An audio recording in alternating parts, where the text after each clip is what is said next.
This is a German electricity bill from a small bakery in Munich. In January 2021, they paid €847 per month.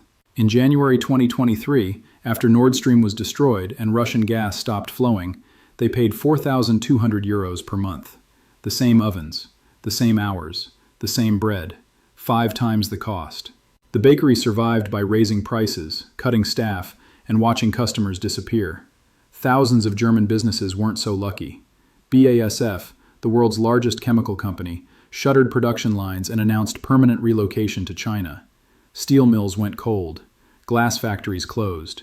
The industrial base that made Germany Europe's economic engine began migrating to countries where energy didn't cost 5 times the global average. For 3 years, the German government said this was the price of principles, that cutting off Russian gas was a moral necessity, that Europe would find alternatives, that the transition to renewables would make Russian energy irrelevant. On Tuesday, at 6 a.m. Central European Time, those principles died.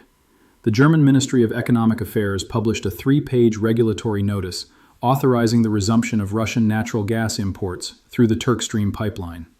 Effective February 1st, German utilities may contract directly with Gazprom for deliveries up to 55 billion cubic meters annually, the same volume that once flowed through Nord Stream before it was sabotaged.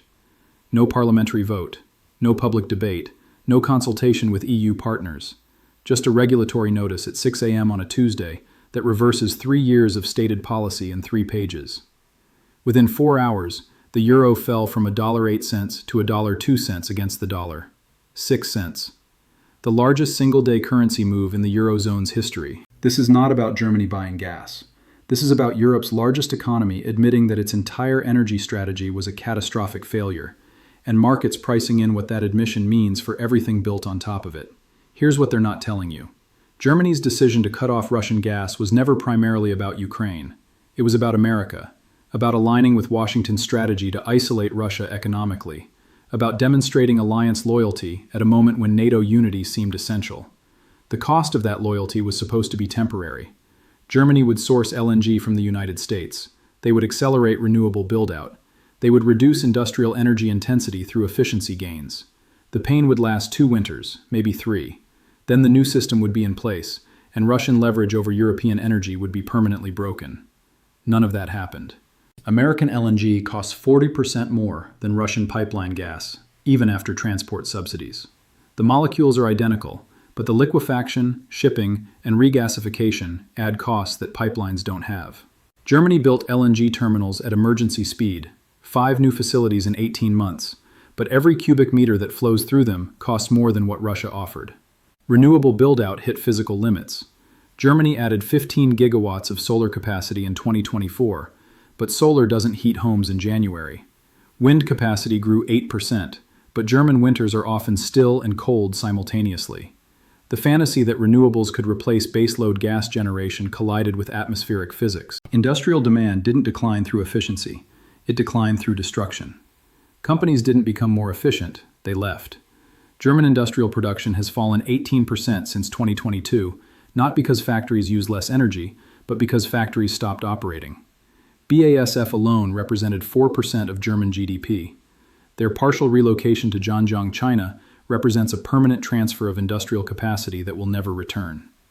The official story is that the energy crisis is over, that storage is full, that prices have stabilized. The data tells a different story. German wholesale electricity prices remain 2.3 times higher than France and 2.8 times higher than the United States. Industrial electricity rates that averaged 7 cents per kilowatt hour in 2020 now average 19 cents. Every German manufacturer competes against global rivals with a permanent 170% energy cost disadvantage. At some point, the math becomes undeniable. Tuesday was that point. This is where the lie becomes unsustainable. To understand why the euro crashed, you need to understand what Germany means to the Eurozone. Germany is not just Europe's largest economy, it is the Eurozone's credibility anchor. When investors buy euro-denominated assets, they're ultimately betting on German fiscal discipline, German industrial strength, German current account surpluses that generate demand for the currency. The euro was designed around German economic philosophy: hard money, balanced budgets, export competitiveness. The Maastricht criteria that govern Eurozone membership were essentially German rules imposed on countries with very different economic traditions. For 30 years, this architecture worked because Germany delivered. They ran surpluses when others ran deficits. They invested when others consumed. They exported when others imported. German success justified the entire European monetary project. Tuesday's announcement signals that German success is over. Not temporarily, not cyclically, structurally. When the world's fourth largest economy admits that it cannot maintain industrial competitiveness without returning to the energy supplier it publicly vilified for 3 years, it's admitting that the structural model no longer works, that exports cannot overcome energy costs, that industrial policy cannot substitute for resource access, that principles must yield to physics. The currency market processed this instantly. A weaker Germany means a weaker euro. A weaker euro means higher import costs, which means higher inflation, which means tighter monetary policy, which means lower growth, which means a weaker Germany. The feedback loop is vicious and immediate.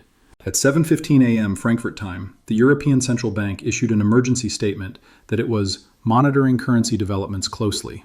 ECB speak for panic. At 8:30 a.m., ECB President Christine Lagarde convened an unscheduled call with the heads of the Bundesbank, Banque de France, and Banca d'Italia. At 10 a.m., the ECB intervened in currency markets for the first time since 2000, purchasing 12 billion euros in euros against dollars in a 3-hour window. The intervention slowed the collapse. The euro stabilized at $1.02. But 12 billion euros bought only stabilization, not recovery.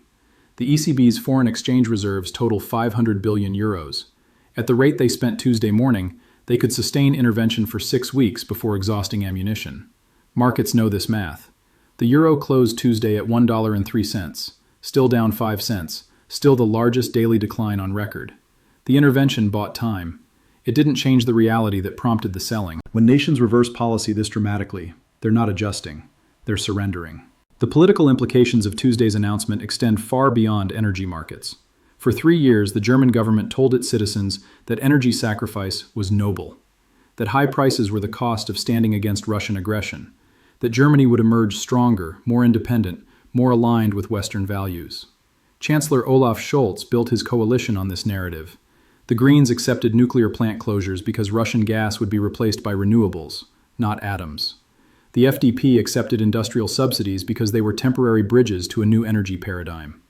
The SPD accepted American LNG dependence because the alternative was Russian leverage. Tuesday's announcement invalidates every element of that coalition logic.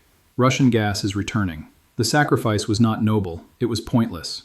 The prices were not the cost of standing against aggression, they were the cost of a failed strategy. Germany didn't emerge stronger, it emerged weaker, with gutted industry, inflated costs, and a humiliating policy reversal that proves its adversary was right all along. The political fallout is already beginning. At 2 p.m. Berlin time, the AfD, Germany's right-wing opposition party, called for an immediate vote of no confidence. The Greens issued a statement that they would review their participation in the coalition. The FDP demanded an emergency parliamentary session. By evening, German political betting markets showed a 67% probability of early elections before September. Less than 10 days remain before February 1st, when the first Turkstream deliveries are authorized to begin. Between now and then, Germany must negotiate contracts with Gazprom, arrange pipeline capacity through Turkey and Bulgaria, and somehow maintain coalition unity while implementing a policy that contradicts everything the coalition claimed to believe. The timeline is impossible, which suggests the real negotiations happened months ago, in secret, while the government publicly maintained the fiction that Russian gas was permanently off the table. While one side reverses, the other side calculates. Russia's position has transformed overnight. For 3 years, Moscow faced a European market officially closed to its primary export. They pivoted to China and India, selling gas at discounted prices to buyers with leverage. They watched European industry decline and European consumers suffer, knowing that eventually economics would override politics. Tuesday validated that calculation. Russia didn't need to win militarily in Ukraine. They needed to wait until German industry collapsed, until German voters demanded relief, until German politicians faced a choice between ideology and electricity. Gazprom stock rose 23% on the Moscow Exchange Tuesday.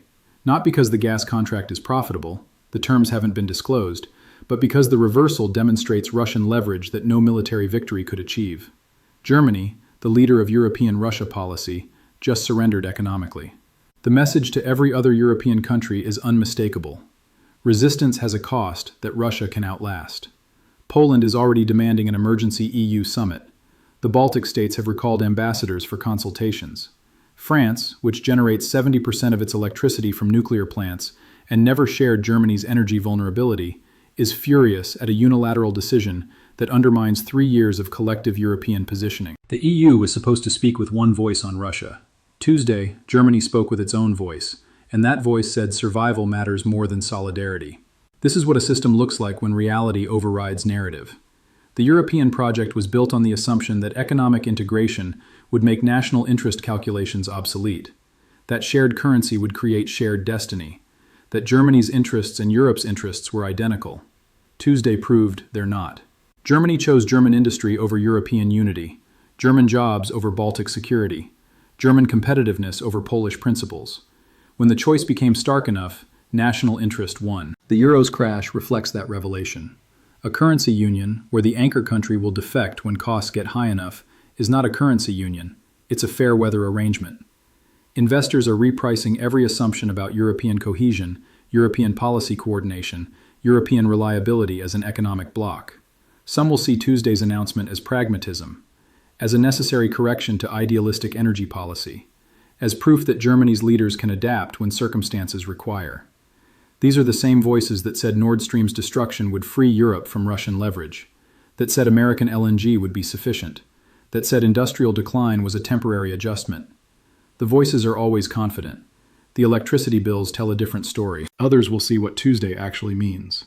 The end of European energy independence as a realistic goal, the vindication of Russian strategy over Western sanctions, the beginning of a political crisis in Germany that will destabilize the Eurozone's core, the admission that 3 years of sacrifice, closed factories, lost jobs, ruined businesses, frozen homes, achieved nothing except proving that geography and resources matter more than principles.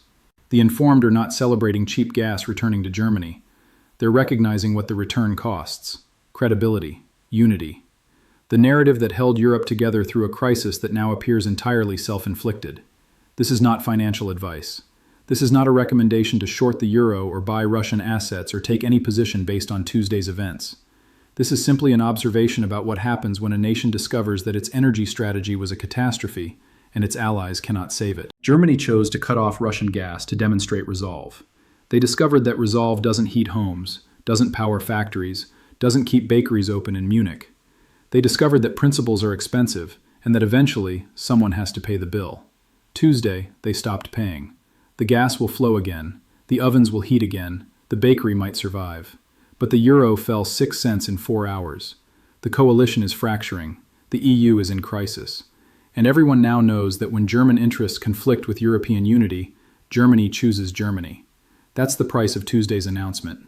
Not just the gas contracts, the revelation of what Europe actually is when the stakes get high enough. And the markets, as they always do, priced it in immediately.